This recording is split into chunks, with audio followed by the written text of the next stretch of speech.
ಎಲ್ರಿಗೂ ನಮಸ್ಕಾರ. ನನ್ನ ಹೆಸರು ರಾಬಿಯಾ ಅಂತ, ಶಿರಾ ತಾಲೂಕಿನ ಒಂದು ಮಹಿಳೆ. ಒಂದು ಸೂರಿಗಾಗಿ ಸಚಿವರ ಹತ್ರ, ಗೃಹ ಮಂತ್ರಿ ಪರಮೇಶ್ವರ್ ಹತ್ರ ಒಂದು ದಯಾಮರಣವನ್ನು ಕೋರಿದ್ದೆ ನಾನು. ಆ ದಯಾಮರಣ ಕೋರಿ ಅವರು ನನ್ನ ಒಂದು ಸ್ಪಂದನೆಗೆ ಸ್ಪಂದಿಸಿ 6 ತಿಂಗಳು ಬಾಡಿಗೆ ಕೊಡ್ತೀವಿ, ರೇಷನ್ ವೆಚ್ಚ ಕೊಡ್ತೀವಿ ಅಂತಲೂ ಹೇಳಿದರು.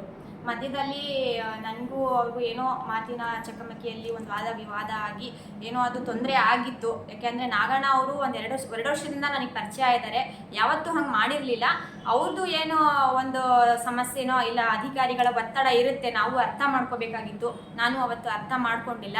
ಬಟ್ ಅವರೇ ಇವತ್ತು ನನಗೆ ಕರೆಸಿ ಅವರ ಕಮಿಷನರ್ ರುದ್ರೇಶ್ ಸರ್ ಅವರಿಗೆ ಹೇಳಿ ಮೌಖಿಕವಾಗಿ ಆ ಅಮ್ಮಂಗೆ ಏನು ಶೆಡ್ ಹಾಕ್ಕೊಳ್ಳೋದಕ್ಕೆ ಅವಕಾಶ ಮಾಡಿಕೊಡಿ ಅಂತ ಹೇಳಿ ಖುದ್ದಾಗಿ, ಮತ್ತು ಏನು ನನಗೆ ಸಲ್ಲಬೇಕಾದಂತಹ ಒಂದು 3 ತಿಂಗಳು ಬಾಡಿಗೆ ಇದೆ ಅಮೌಂಟು 30,000 ಇವತ್ತು ನನ್ನ ಅಕೌಂಟ್ಗೆ ಹಾಕಿದ್ದಾರೆ.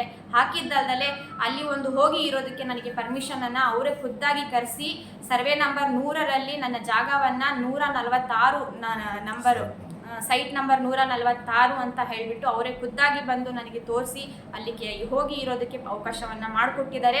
ಇದಕ್ಕೆ ನನಗೆ ತುಂಬ ಸಪೋರ್ಟ್ ಮಾಡಿದಂತಹ ಮೀಡಿಯಾದವ್ರಿಗೂ ಹಾಗೂ ಜನಸಾಮಾನ್ಯರಿಗೆ ತುಂಬ ಸಪೋರ್ಟ್ ಮಾಡಿದ್ರು ಜನರು ನನಗೆ.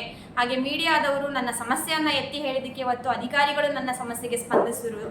ಎಲ್ಲ ಸ್ಪಂದನೆ ನೀಡುವಂತಹ ಎಲ್ಲರಿಗೂ ಕೂಡ ನಾನು ಇವತ್ತು ಆಭಾರಿಯಾಗಿದ್ದೇನೆ. ಹಾಗೆ ನನ್ನ ಒಂದು ಈ ನಡವಳಿಕೆಯಿಂದ, ನನ್ನ ಒಂದು ಈ ಮಾತುಕತೆಯಿಂದ ಯಾವುದೇ ಒಬ್ಬ ಅಧಿಕಾರಿಗೂ ಹಾಗೆ ಅಧಿಕಾರಿಯವರನ್ನು ಪ್ರೀತಿಸುವಂತಹ ಜನಸಾಮಾನ್ಯರಿಗೂ ಏನಾದರೂ ತೊಂದರೆ ಆಗಿದ್ರೆ ಅಥವಾ ಮನಸ್ಸಲ್ಲಿ ಯಾವುದೇ ರೀತಿಯ ಒಂದು ನನ್ನ ನಡವಳಿಕೆಯಿಂದ ಒಂದು ತೊಂದರೆ ಆಗಿದ್ದರೆ, ಹಾಗೆ ನಿಮಗೇನಾದರೂ ತಪ್ಪು ಅಂತ ಅನಿಸಿದರೆ ನನ್ನ ಕಡೆಯಿಂದ ಅಧಿಕೃತವಾಗಿ ನಾನು ಕ್ಷಮೆಯನ್ನು ಕೇಳ್ತೀನಿ.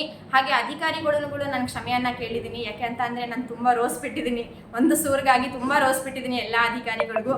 ಇವತ್ತು ಅಧಿಕೃತವಾಗಿ ನನಗೆ ಜಾಗ ತೋರಿಸಿದ್ದಾರೆ. ಹಾಗೆ ಇನ್ನು ಮುಂದಿನ ದಿನಗಳಲ್ಲಿ ಎಲ್ಲರಿಗೂ ಕೊಡಬೇಕಾದ್ರೆ ನಾವು ಹಕ್ಕುಪತ್ರ ಕೊಡ್ತೀವಿ, ನೀವು ಅಲ್ಲಿ ಇರಿ ಹೋಗಿ ಅಂತ ಹೇಳಿಬಿಟ್ಟು ನನಗೆ ಜಾಗವನ್ನು ತೋರಿಸಿರೋಂತಹ ಎಲ್ಲ ಪ್ರತಿಯೊಬ್ಬ ಅಧಿಕಾರಿಗಳಿಗೂ ನನ್ನ